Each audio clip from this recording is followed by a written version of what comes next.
Hello, I'm Benthelooney, and welcome back to Craig McCracken Month. Before this dance is through, I think I love you too. I'm so happy when you dance with me. With the Powerpuff Girls being the amazing success that it was, Cartoon Network decided that they would make a crap load of money if they made a movie based off of it. So, in 2002, the Powerpuff Girls movie was released. Is it any good? Well, let's take a look and find out. Get ready for a blast of sugar, spice, and everything nice. On the big screen, here is my review of the Powerpuff Girls movie. So, like the show, we opened up with the narrator, voiced by Tom Kenny, describing the city of Townsville. To make a long story short, it's a crap hole. It used to be such a nice city where the crooks were polite when it came to committing crimes.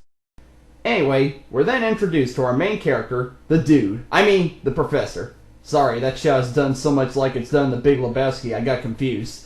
Anyway, the professor is unhappy, and it really has nothing in his life that makes it worthwhile. So, he tries to create himself the perfect little girls. However, the professor's pet chimp accidentally causes the professor to spill chemical X into the mixture. Dun dun dun! Wait, we already knew that. That's in the intro to the show. So, yeah, that's really not that shocking. Anyway, the mixture explodes, and out pops our title characters, the Powerpuff Girls. It comes time for the professor to name the girls, and we find out how the girls got their names. Since Blossom was the first to introduce herself to the professor, she is named Blossom because she blossoms like a flower. Since Bubbles is cute and bubbly, she's named Bubbles. And Buttercup is given her name because it also starts with a B. No, I'm not kidding, that's the exact reason. That explains where Buttercup's sour attitude develops from. Anyway, the professor realizes it's the girl's birthday, and he runs to the store in excitement to buy them presents. When he returns home, he trips down the stairs, but the girls are able to catch them, and he discovers that his girls have superpowers. So, after noticing his girls are special, he calls TLC and proposes to make a reality show about them, and to exploit them to the public. Nah, I'm just kidding. What monster of a parent would exploit their children on television? Anyway, it then shows a couple of scenes with the professor bonding with his new daughters. Aww. It's subtle scenes like this that make me love animated movies so much. Later, the girls go to their first day of Pokey Oaks Kindergarten, and they seem to get along just fine with the other students, and with Miss Keene, their teacher. At recess time, the girls learn about the game of tag, and they harmlessly play with each other. Until the game gets out of control quickly, and they head into the city of Townsville and start to wreak havoc unintentionally. The mayor sees the damage being done, so he leaves town hall to go and solve the problem. By buying a pickle. This is why the mayor's my favorite character. However, the girls end up destroying the pickle cart and a huge chunk of Townsville. I can only imagine the phone calls that insurance companies got after that. Hello, State Farm. Hello, does my insurance cover flying kindergartners with no fingers, noses, or ears? Hello?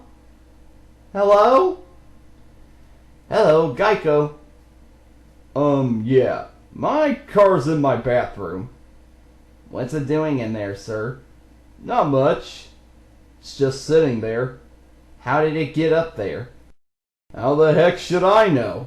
Here I was, taking a bath, playing with Mr. Ducky, and BAM! My car comes crashing in out of nowhere! Okay, so why did you call us? I don't know. Maybe because you have the commercials with the talking pig. I just want to make sure those commercials are fake, because I want to know if I'm sane right now. Yes, those commercials are fake. Really? Okay. So, will you cover the damage done to my car? No. What? Goodbye. Farmers, how can I help you? You know what, Carol? I'm sick of your crap. How dare you dump those stupid kids on me? So here's what I did. I shot them. That's right, they're dead. Their blood is all over my favorite shirt. I wanted to call and ask what brand of bleach will get the blood out best. Sir? This is Farmers Insurance. Carol? I sound like Jimmy Stewart. This is Farmers. Oh! I'm tracing this call and I'm calling the police on you. Don't talk back to me, Milt, Mark, Carol. Have fun in jail, you sick man. Is that you, Ma? Anyway, the professor takes the girls home, and he asks the girls to hide their powers from the public. His reason is, people often get scared or angry when they don't understand anything special or unique. True that, just like a common people's reactions to bronies. The next day, the girls are dropped off at Pokeokes, which is being repaired, and it's interfering with class. One thing the Powerpuff Girls is good at is parodying superhero shows. One element when it comes to superhero shows is that superheroes cause lots of damage, but we never see how the damage the heroes cause is dealt with. So it's funny seeing the girls trying to go to school, but it's being repaired. However, the humor soon ends as the other students look at the girls with anger and hatred, and the girls feel saddened by how they're being treated. Aw man, this movie's going into dark territory. Good job, Mr. McCracken! Anyway, when the professor goes home, he's arrested and he's unable to pick up the girls when school gets out, so the girls have to walk home. While walking home, they stumble upon a TV shop that has TVs showing various news stations, and the news anchors are calling the Powerpuff Girls freaks. Oh my god! This is killing me! No little kid should have to go through such verbal abuse! Man, movie! You're proving that you're not a little girl's movie. Anyway, the girls keep walking and they realize they're lost. It then starts raining, and the girls run for shelter in the form of cardboard boxes.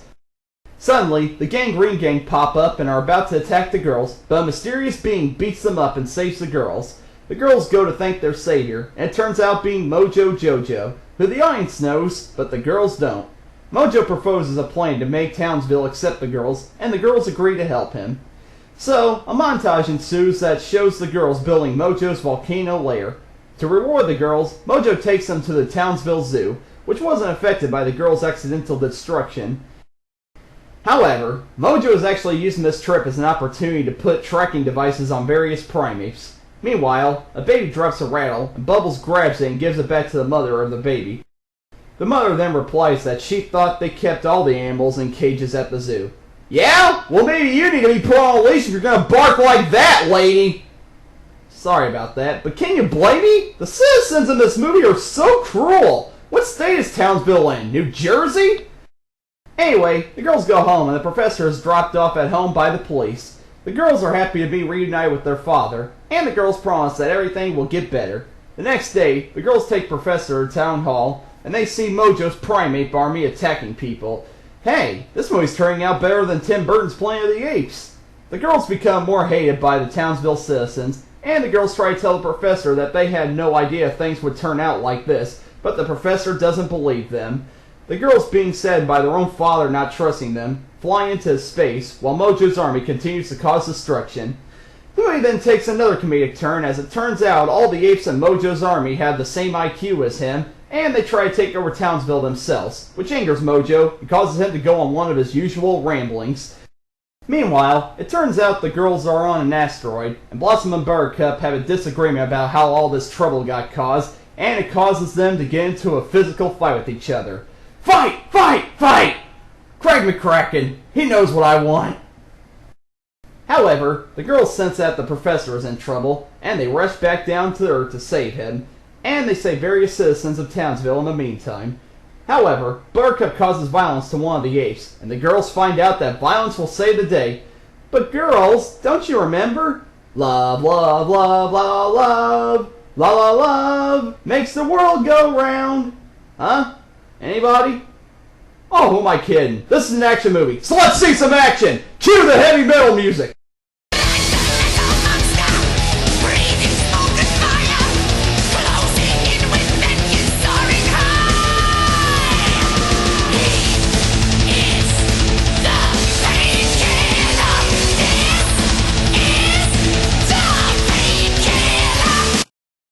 After one awesome action scene, the girls have defeated Mojo's army, and it's now his turn. However, Mojo uses Chemical X and it grows to monster size. I guess you can call this Mr. Mojo Rising.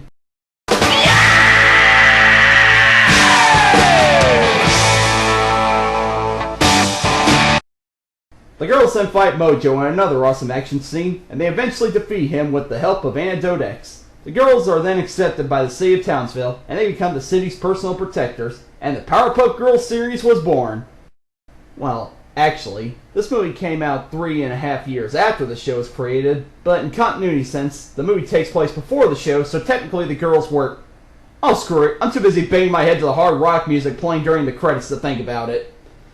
So, there's the Powerpuff Girls movie, and to be honest, it's pretty freaking awesome. The animation is beautiful considering the style it has. The story has a mixture of emotions which balance it out and keep it interesting. The voice acting is top notch because they actually use voice actors for this movie. And although the origin of the girls wasn't a mystery when this movie came out, it's still a great prequel to show us how the girls lived before they became Townsville's personal saviors. Yep, the Powerpuff Girls movie is a great movie that I'm sure made lots of money for Cartoon Network. What? Are you serious? This movie only cost $11 million to make, and the Powerpuff Girls was huge back in the day. How the heck did this movie not make a lot of money? I mean, come on! Well, it doesn't help when a movie's released on the same weekend as Men in Black 2 and Like Mike. Why is it that all the crappy movies make money, but all the good movies get jack squat? Also, guess what? The same year that this movie was released, the Scooby-Doo movie, Mr. Deeds, Signs, Star Wars Episode 2, Attack the Clones, Barbershop, Sweet Home Alabama, and the Hot Chick, the freaking Hot Chick, earned more money than the Powerpuff Girls movie. What kind of world are we living in? I also love reading some of the negative reviews that this movie got. Roger Ebert said this movie was too violent. Violence in an action movie? Well, who's ever heard of that?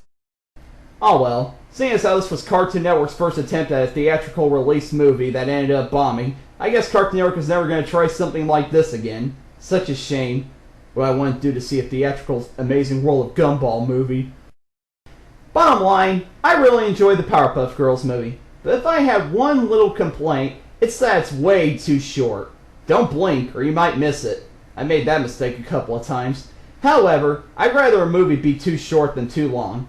So, if you love the Powerpuff Girls, or underrated animated films in general, give the Powerpuff Girls movie a watch, if you can track down a copy of its out-of-print DVD.